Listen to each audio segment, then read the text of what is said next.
Good evening, Patriots. I'm Praying Medic, and it is 7:07 Eastern. Welcome to my nightly news and Q broadcast, coming to you live on CloutHub channel 115. I'm here every night, Monday through Friday, roughly 7 o'clock Eastern. Got a little bit of a late start tonight because I spent the last 3 hours creating the PDF that we're going to go through that has all of Q's posts, the screen caps, the articles, the links, all that. A lot of videos. So sit back and enjoy the show.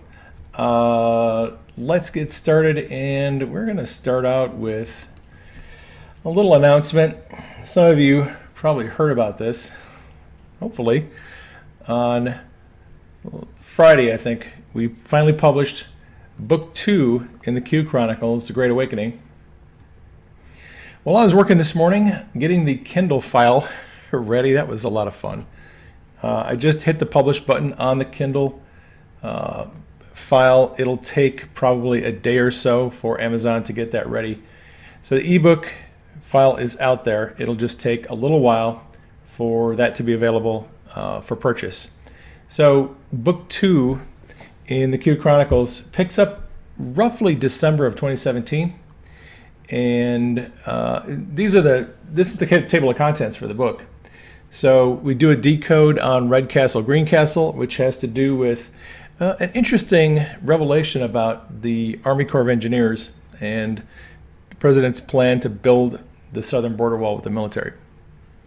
There is a chapter called Conspiracies, Great and Small. It's my personal take on the truther movement, on what the media calls conspiracies, and what I believe Q is actually doing with the Q operation.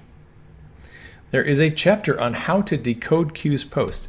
Q actually gave us some instruction on how to decode his posts. And the reason why a lot of people don't understand Q is they never bothered to look at the instructions he gave on how to decode his posts. So there's a chapter in there on that. There's a chapter on the Great Awakening and how Q's mission really is, at bottom, it's about exposing corruption and waking people up to the realities of corruption. There was a chapter on the Rothschilds, quite a bit of history on the Rothschild family, how they earned their wealth, and then some things that Q has said about the Rothschilds and how they help kind of control things behind the scene on the global stage. There is a chapter called Godfather 3. That's one of Q's signatures. And Godfather 3 has to do with corruption in the Vatican.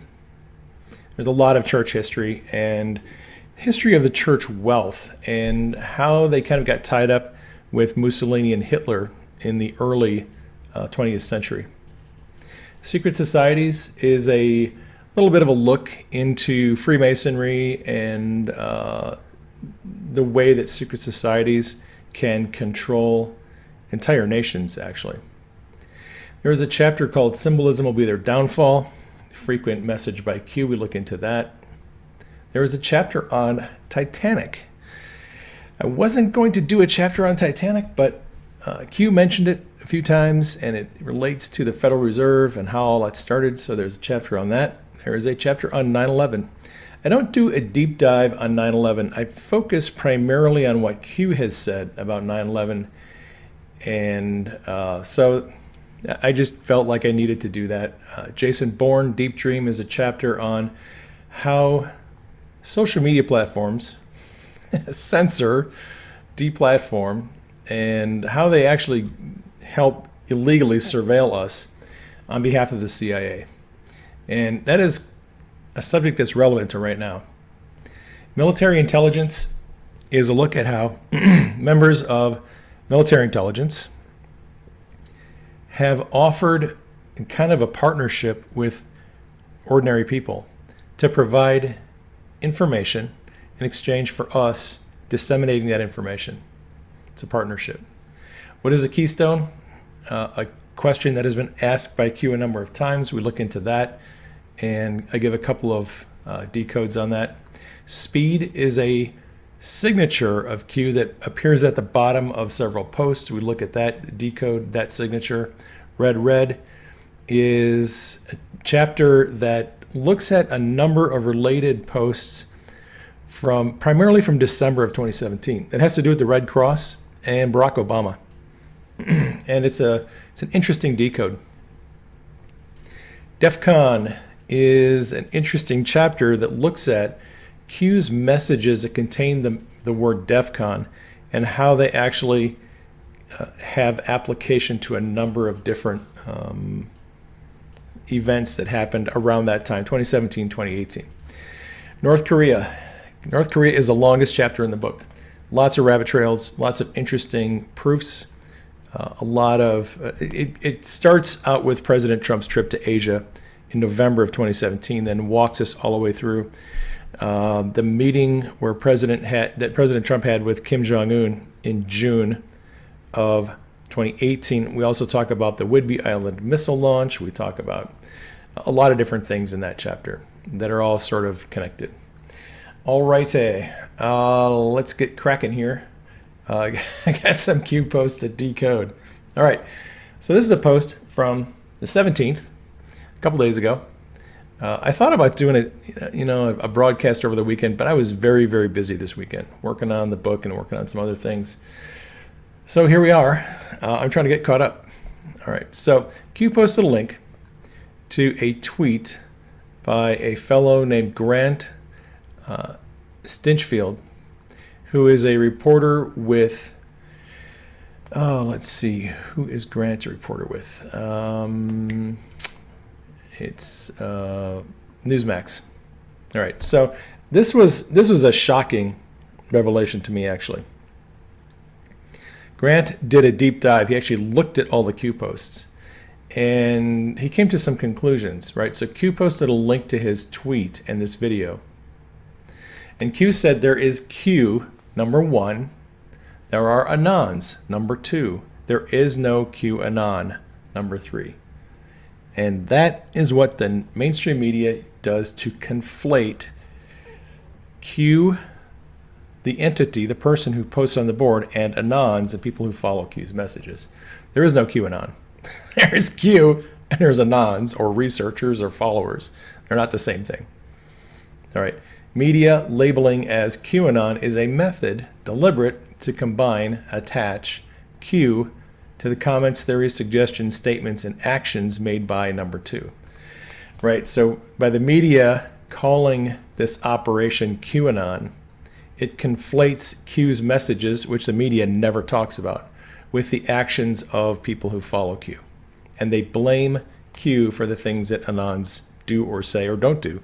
A lot of times you just make things up. What happens when you cannot attack the information? Primary source, 1, up here, Q. They never attack the information. They never, ever look at the posts. They only attack the things that we say and things that we do and things sometimes that other people do who are not part of the movement. Do you attack and typecast through the use of others? Not all Anons are authentic, injected. If you go on the board, you'll see a lot of comments, and this has been going on forever. Comments from shills and the CIA operatives and people who are trying to discredit the movement. There's a lot of crap that is posted on the board that is not posted by Anons, people who are actually following Q. The movement has been infiltrated by a lot of different types of people. All right, so moving along. You are correct, CJ. Get to that in a minute. Retweet at 1717 had meaning. Mathematical probability that 1717, day after. Do you believe it was a coincidence? Surgical removal of YouTube accounts occurred the same day as the Hunter drop. Welcome to the digital battlefield, Q. All right.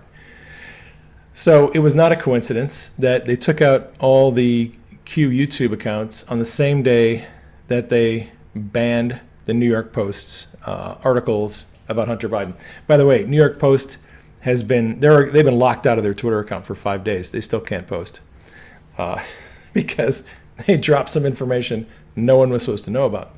And the reason why they took down our YouTube accounts was because they knew we would spread that information to millions of people, and they weren't going to let that happen. So they shut down our accounts. So Matrix and Dave X22 and Shady Groove and Red Pill, Zach, all you guys, we all took a bullet for Hunter Biden. I did not see it going down that way. All right, so let's listen to a little bit of this video. ABC and NBC are a disgrace.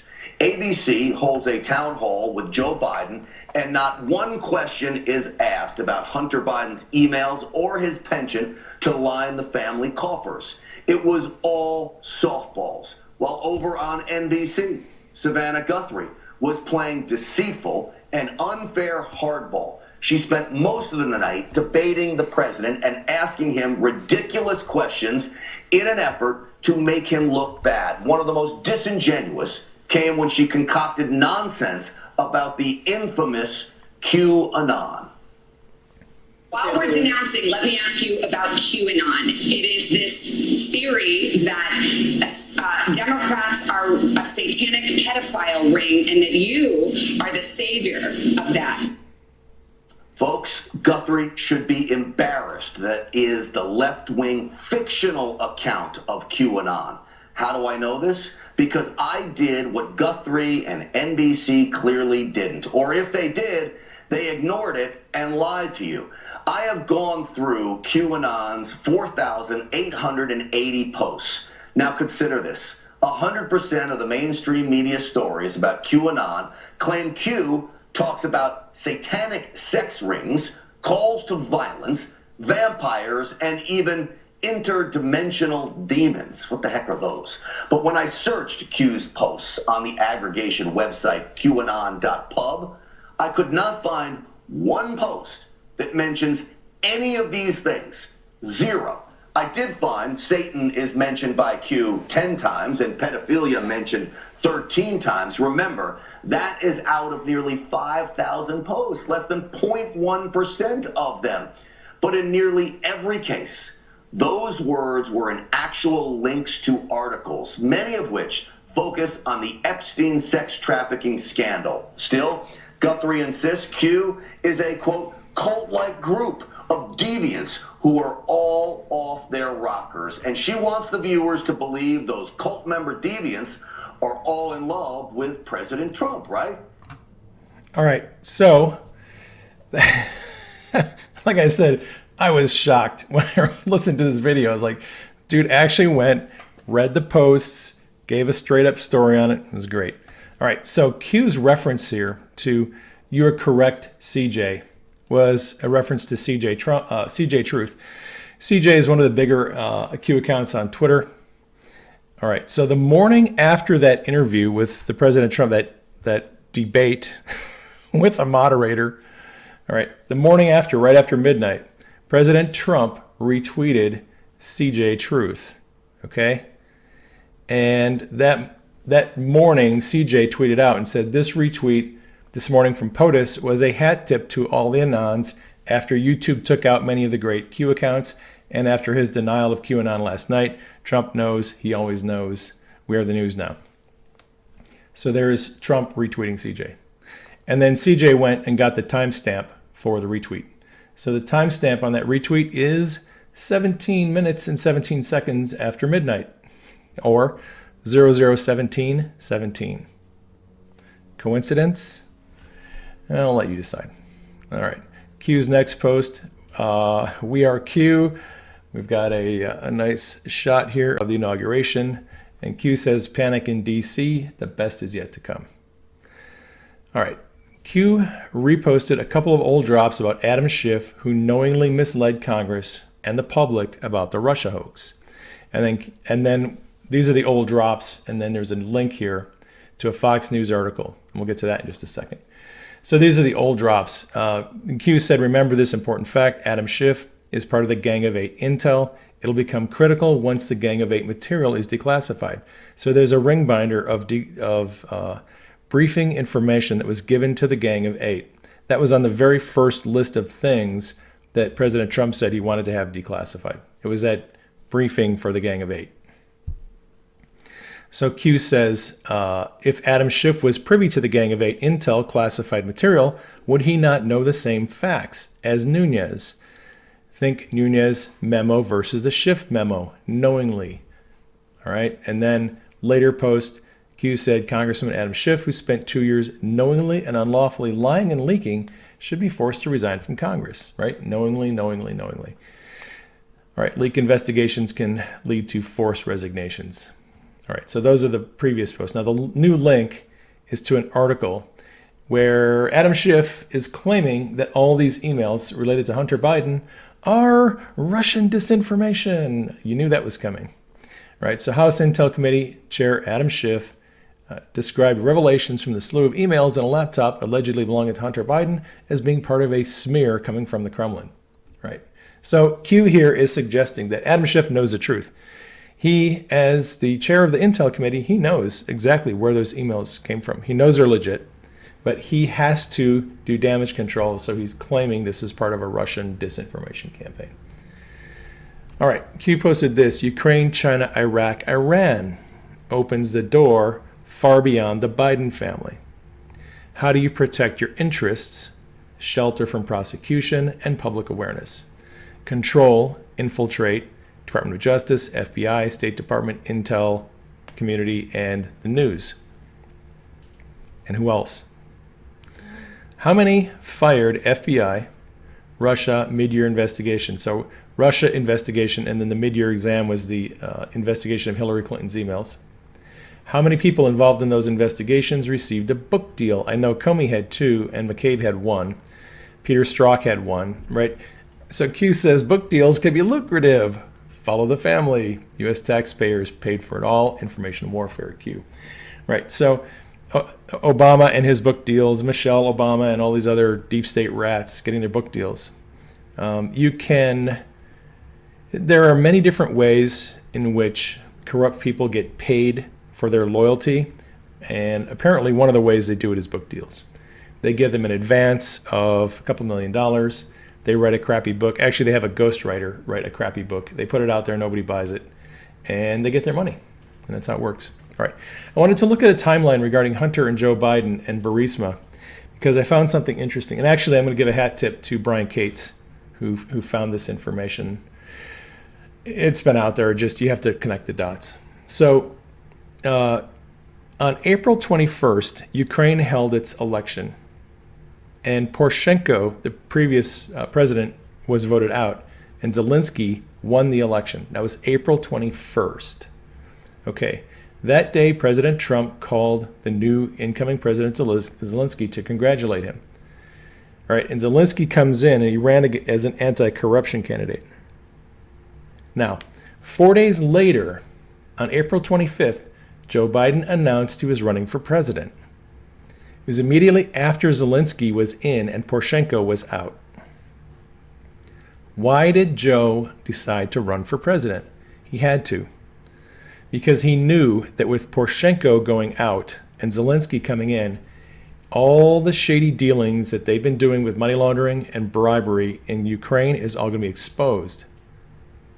And Q has told us ever since before Biden started running, this is in 2018, Q said, look for those who are going to run for president in 2020 as a cover to prevent their crimes from being exposed. You can't attack a political opponent. So the same day that Joe Biden announces he's running for president, Hunter Biden steps down from the board of Burisma, a position he'd held for 5 years. So Hunter steps down from the board of Burisma. Joe Biden announces he's running for president 4 days after Zelensky comes in as a president in Ukraine. The whole point of Biden running for president was to provide cover for the family's crimes. They would be able to accuse Trump of politically motivated attacks if he said anything about them. And now we know why members of Congress and the media flipped out whenever they had a chance to talk to Attorney General Barr, and they wanted to know if he was going to prosecute anybody who was running for office. They specifically wanted to know if Joe Biden was under criminal investigation. That's what they wanted to know. Because if Joe is under criminal investigation, then the rest of them are. If Joe is not, then they're in the clear. And they had to know what Barr was planning on doing regarding Joe Biden. So Barr wisely said that, oh, as far as I know, no one running is under investigation. Well, he didn't have to be right now because we're getting all this drip, drip, drip of information coming out. So April 29th, 4 days after Biden announces he's running for president, Ambassador to Ukraine, Marie Yovanovitch, is recalled to Washington. That same day, Rudy Giuliani makes contact with President Zelensky, and they start talking about Burisma and all the Bidens and all the corruption going on. May 1st, New York Times publishes an article about Rudy Giuliani pushing Ukraine to investigate Hunter Biden. July 24th, Robert Mueller testifies before Congress about the Trump-Russia investigation.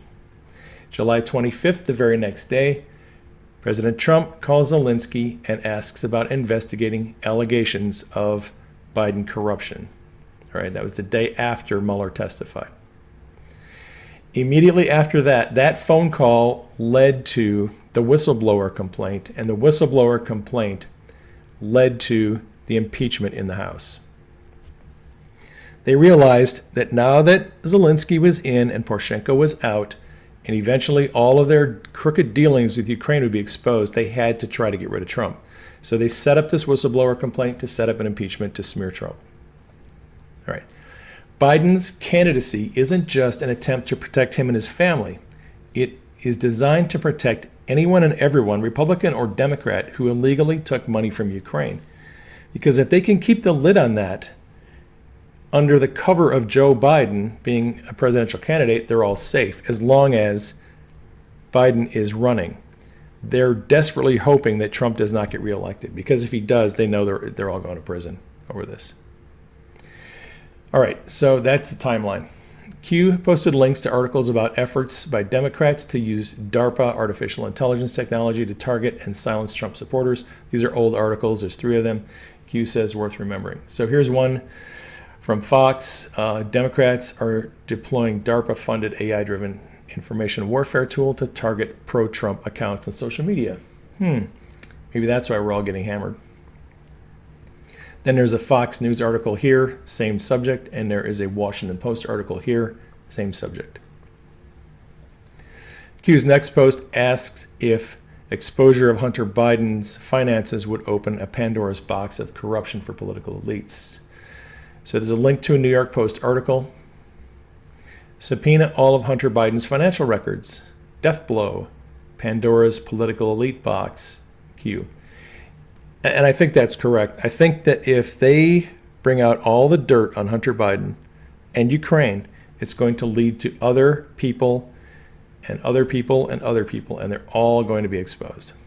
Pandora's box. So the link is to an article by the New York Post about Hunter Biden and his dealings with Kazakhstan. So Hunter Biden is facing fresh questions over business dealings in Kazakhstan. Between 2012 and 2014, when his father, Joe Biden, was vice president, Hunter worked as a go-between between Keynes Rakashev, an Kazakh oligarch with close ties to the country's longtime kleptocratic leader, Nazarbayev. I probably butchered that, but that is all right. I'm not Ukrainian. So Daily Mail reported that they obtained emails from anti-corruption campaigners in Kazakhstan showing Hunter made contact with Rakashev and attempted to facilitate investment for his cash in New York City and Nevada. Didn't work out all that well because he was targeted as kind of a sketchy character, but that's the link to the article. All right, Q posted a link to a document that examines the history of the Foreign Emoluments Clause. Now, the Emoluments Clause is very interesting in that the deep state has been trying to saddle President Trump with accusations of violating the Emoluments Clause. So here's a picture of Hunter in a nice sports car. And here's a quote from this page here, Text and History of the Foreign Emoluments Clause. And then Q writes, America's founders believed that corruption and foreign influence were among the gravest threats to our nation. Q.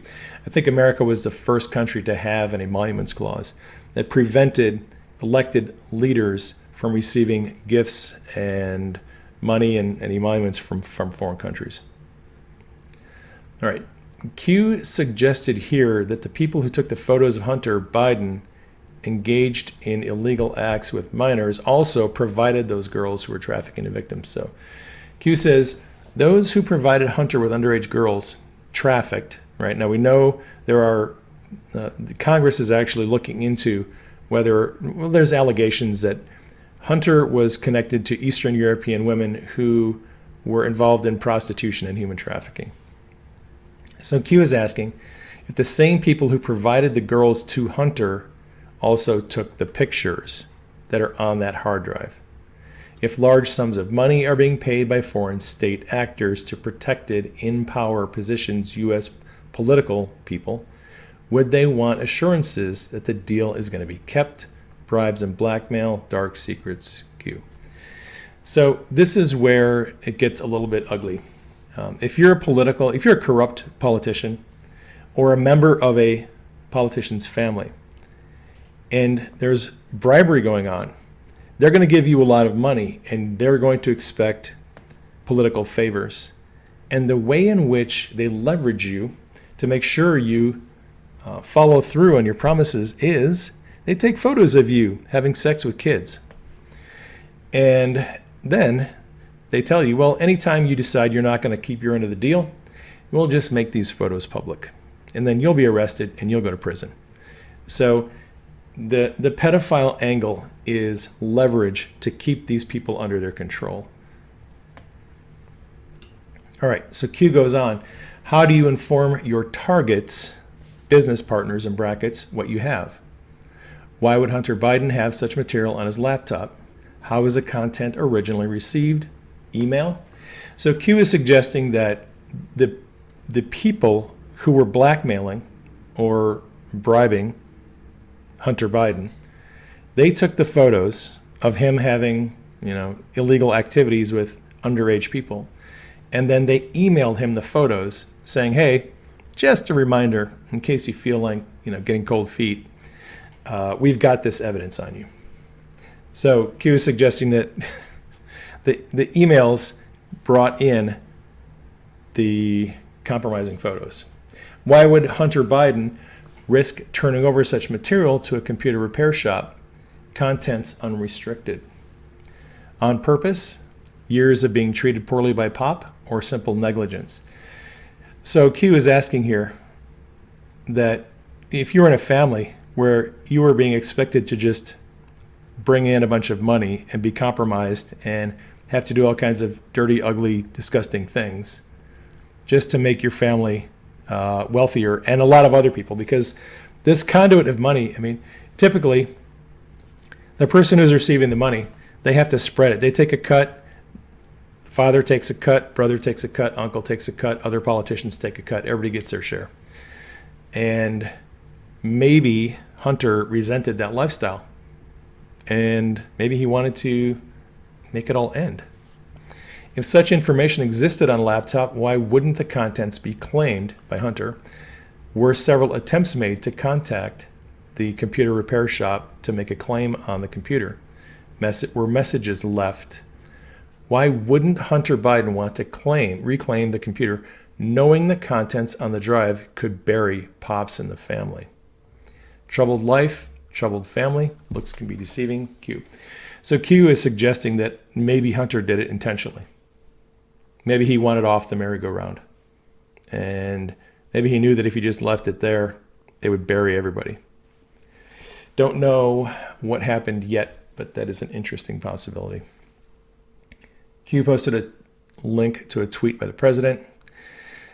And the president said, Biden is a national security threat. And he retweeted Sean Davis, who posted a link to an article. Here's the article.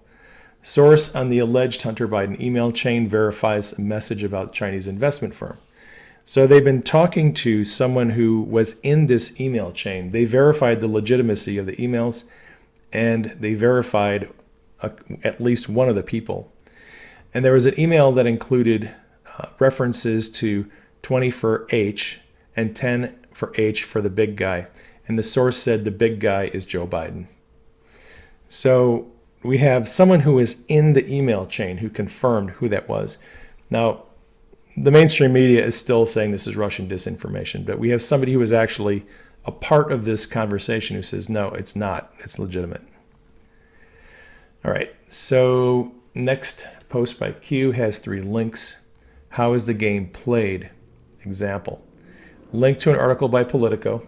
By the way, for those of you who need to know, if you're reading an article by Politico, something like this, the first 5 or 6, 7, 8 paragraphs of Politico article are just backstory and a lot of theater. Go to the last 2 articles of the paragraph of the last 2 paragraphs of the article, and you'll get the actual important information in those articles. Usually, they just bury the important information at the end of the story. That's how they write their stories. So there's a link to a Politico article, and that's this one. And then Q says, unanimous convicted by jury, overturn of conviction by Judge Ronnie Adams of Southern District of New York, attempt to free, provide shade for Hunter Biden. Federal Appeals Court reinstates conviction, background of Judge Ronnie Abrams. Another link, married to Greg Andres. Who is Greg Andres? Another link, Drain the Swamp. Q. All right, so the first link is to a story of how Hunter Biden's business partner, Devon Archer, was convicted of fraud. And then Southern District of New York Judge Ronnie Abrams overturned his conviction and set him free. Archer was convicted in June of 2018 of securities fraud and conspiracy to commit securities fraud, but 5 months later, trial judge Ronnie Abrams overturned the conviction. So this article is about how the Second Circuit Court reinstated the conviction. All right. And then the second link explains that Ronnie Abrams, who was doing a favor for Devon Archer, presided over cases that accused President Trump of violating the Emoluments Clause, and that Ronnie is married to Greg Andres. All right, so that's this article. Andres is married to Ronnie Abrams, a federal judge in Manhattan, who presided over lawsuits that accused Trump of violating the Constitution's Emolument Clause and letting his businesses accept money from foreign governments. So the very thing that these corrupt politicians are doing, they're accusing the president of, because that's how they work. They always accuse you of what they're doing. Whenever you want to know what these people are guilty of, just listen to what they're accusing someone else of, and you pretty much know that's what they're doing. All right, the third link reveals that Greg Andres was a member of Robert Mueller's team. This is an article that describes how Greg Andres, he's a career prosecutor for DOJ, joined the Mueller investigation. Funny how that all works. And Q says, drain the swamp. All right, this next post from Q has 2 links. Link to a tweet by Alexandra Chalupa. She's a hot mess. And Q says, panic. Who is Alexandra Chalupa? And there's a link to a New York Post article, which has background on her. So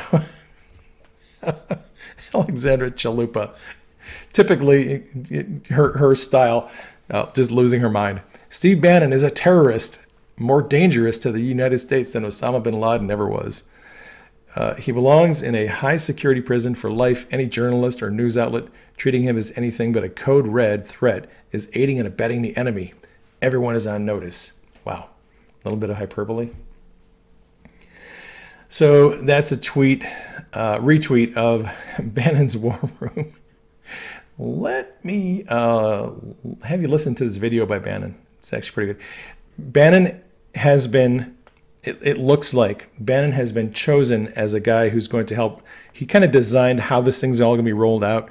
He and Rudy Giuliani have been talking, they've been strategizing and mapping this all out. And it sounds like Bannon is sort of in control of how this is all going to be rolled out over a period of time with all the emails about Hunter Biden and Joe and everything else. And let's see if we can get this to play. We know the Biden campaign is watching. There's a lot more to come. And just remember, every time something comes out and you lie about it or you hide behind the Russia coverage, additional information is going to come out and prove you're liars. So for Tony Blinken and all you guys seeing your careers go up in ashes, just remember, there's evidence, emails, text messages, a lot more to come, and not just from the hard drive. There's stuff coming out all over, affidavits, other things from other news organizations. You're going to be buried in an avalanche of evidence of your corruption and how you've sold out America. You sold out America to the equivalent of the Nazi Party in the 1930s. That's what the Chinese Communist Party is. This is not about China. It's not about the Chinese people. The Chinese people are totally innocent here. Most decent, hardworking people on earth. It is their liberation that's the defining aspect of the first half of the 21st century. And you have been complicit in their slavery. You have stolen their money to make yourselves wealthier. Joe Biden and his family and Blinken and Sullivan and you guys are caught up in it too. Okay?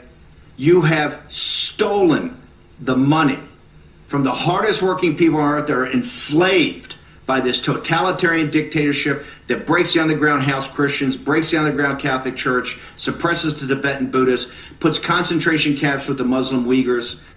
All right, so I think you get the message. Bannon is not happy.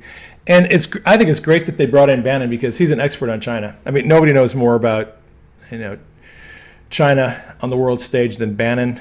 And it's going to be very interesting to see how this all rolls out.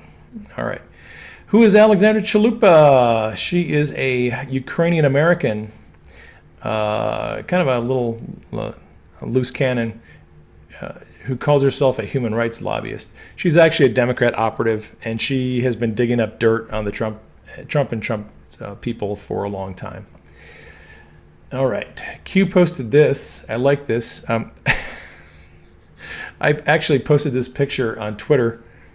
I think it was the morning of the 18th, and then about 20 minutes later, Q dropped the picture on the board. So this is actually really good evidence of what most of us believe, and that is the fact that masks do not stop COVID-19.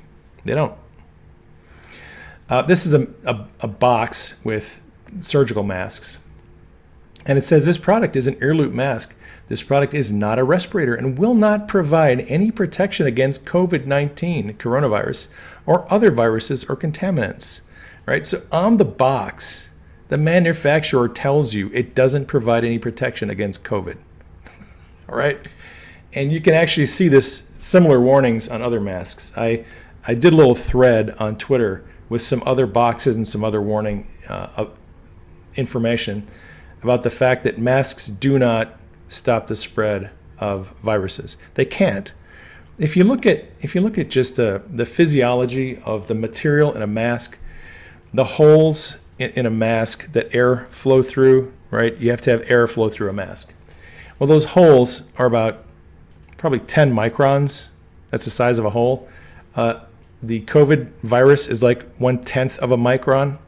So you could fit 100 viral little cells in one open hole in a mask. COVID, any virus can go in and out of a mask like nothing. Virus cells are very, very small. The particles are small, tiny compared to the pores, the holes, and openings in a mask. So it's idiotic to think that a mask is going to protect you against viral contamination. They're not. So Q posted a link to a tweet by SB News and said, system of control, apply logic and common sense. Q. All right, here's the linked tweet. Just in, Twitter removes a tweet from White House COVID-19 advisor Scott Atlas, who says masks don't work. All right, so they made him remove his tweet. They actually locked his account, and this is what Scott Atlas said. Masks work? No. Los Angeles, Miami, Hawaii, Alabama, France, Philippines, UK, Spain, and Israel.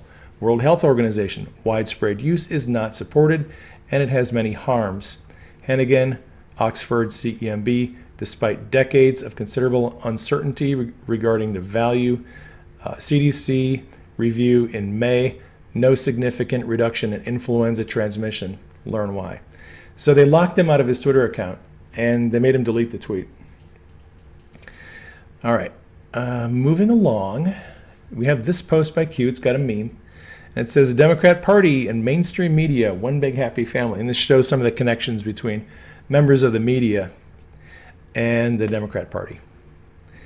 And Q said on this post, by the way, missing 29 connections national, 98 connections local. We could connect members of the media and members, Democrat political figures. There would be lots of them. work we still need to do. So then Q said, how is the game played? Now that you know that Judge Ronnie Abrams and Greg Andres are connected, who is Dan Abrams? Brother of Judge Ronnie Abrams, chief legal affairs anchor for ABC News, and the host of the Dan Abrams Show, Where Politics Meet the Law. There's a Wikipedia link. So there's a Wikipedia entry that Q's information is taken from. They're all connected. And we have more connections. So in case you didn't know this, Sergey Brin he was a co-founder of Google. He formerly was the president. He actually stepped down. And I think he's still on the board of directors. But if Denise was in here, she would correct me if I was wrong, because she did the research on this. So we have Ann Wojcicki, who was married to Sergey Brin. They actually got divorced several years ago, but they still cooperate together, a foundation that they established. Ann Wojcicki is the CEO of 23andMe, net worth $1 billion. It's a DNA database. And Ann Wojcicki is a sister of Susan Wojcicki, who is the Nazi in charge of YouTube. Susan is the CEO of YouTube, and she's the one who's taken all our channels down. And they're all connected. Small family. How is the game played?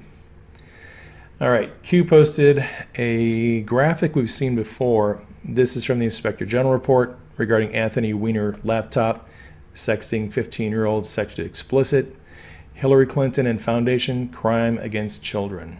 And Q writes, why is the FBI's top child porn lawyer involved in the Hunter Biden laptop case?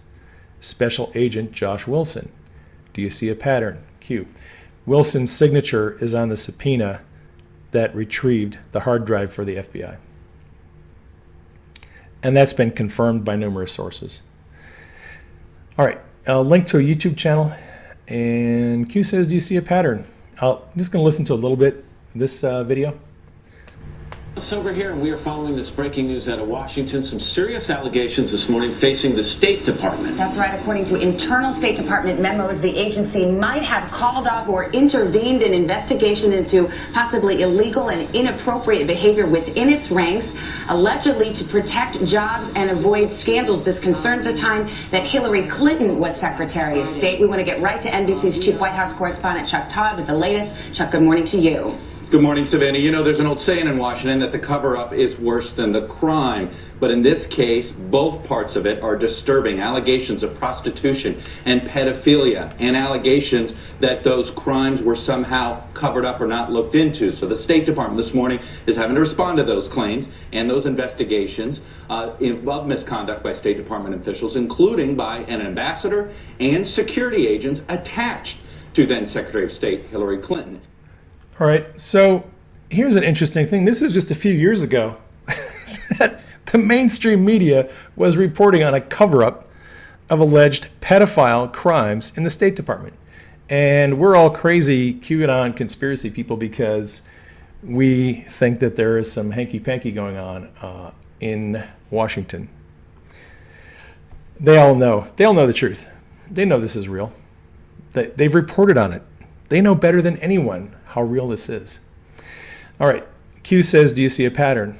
And this is a link to, it's a podcast interview with Eric Prince. This is back in 2016 when Eric Prince said that NYPD was ready to make public the information, some of the information that was on Anthony Weiner's laptop.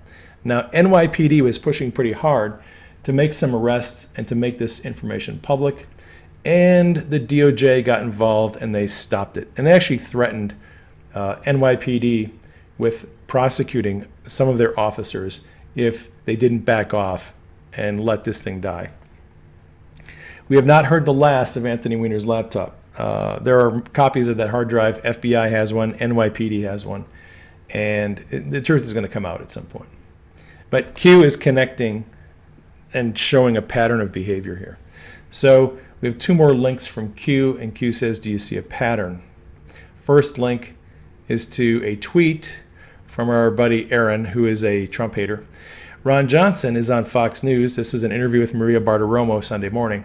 And he said that it looks like there's child pornography on the computer that purportedly belongs to Hunter Biden, which would be why the FBI's top child porn investigator is on the case. Second link is to a Fox News article where members of the Republican members of the, I think this is Senate Homeland Security, are looking into allegations that Hunter Biden was linked to women who were part of a prostitution or human trafficking ring, right? So that's kind of an older article. I think it's about a month old. All right, switching gears. Q posted links to Twitter accounts, and there's like 10 or 11 of them here, that mocked claims about JFK Jr. And Q says past 5 hours. This was on Saturday. Past 5 hours, all these tweets. Do you see how it works? Why are they so heavily invested in attacking, forcing POTUS to denounce? Attempts times 2. When do you expend ammunition? Q. So TMZ, they tweeted this out. QAnon's JFK conspiracy theory foiled no Dallas rally this weekend. Apparently, some people were under the impression that JFK was going to be revealed as the replacement for Mike Pence in this year's election. And why people believe this stuff, I don't know, but they do. It's Chip Franklin breaking JFK Jr. tests positive for COVID and dies again, spoiling QAnon plans to replace Pence as Trump's VP. Here's another tweet from Titus. I apologize to the QAnon crew. You guys are really steady and sane. I'm in. And this is about JFK not showing up in Dallas. Here's another one from Sleeping Giants. Here's another one from Matt Binder. Here's another one from Michael Mann. Here's another one from, Kurt Eichenwald. Yeah, he's a real sweetheart. Jeet here. Nearly everything you need to know about QAnon can be seen in the fact that one faction of the movement thinks these are the same man. And just a lot of taunting and mocking regarding the JFK Jr. thing. And so here's a few more that Q posted links to.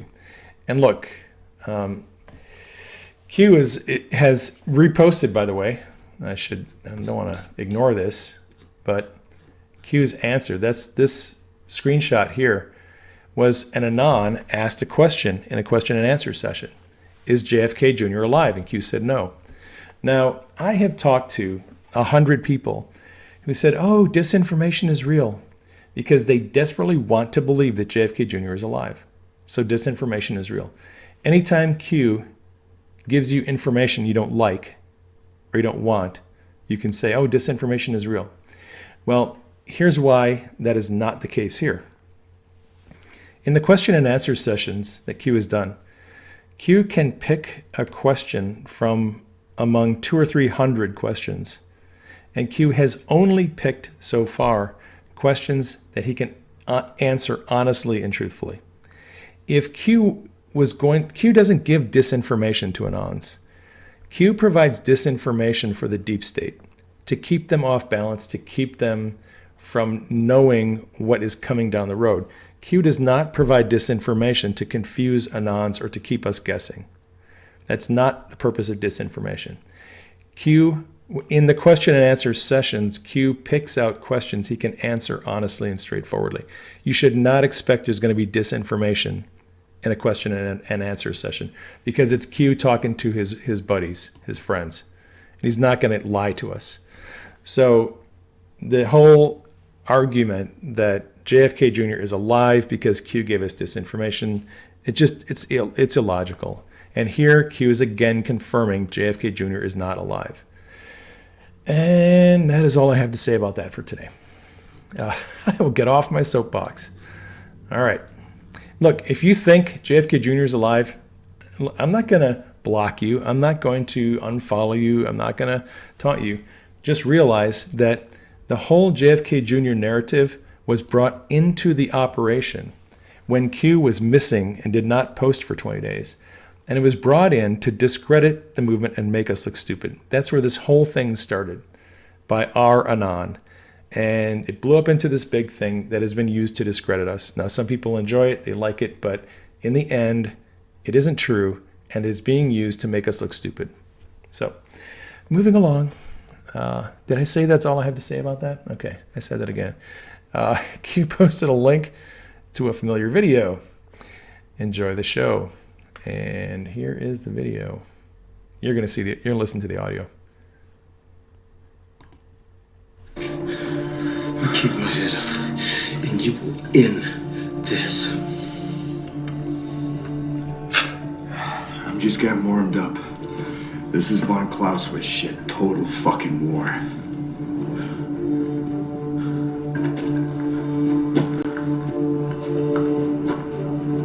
I'm gonna pull the whole thing down. I'm gonna bring the whole fucking diseased, corrupt temple down on your head. It's gotta be biblical. All right. It is going to be biblical. All right. This is Q's post from last night. Link to the C-130 gunship. Buckle up. And lighten up the night. This gets loud. I'm not going to play too much of this. But it's C-130 gunship. They're painting the target. And come in with... There's an IR flying. Here they come.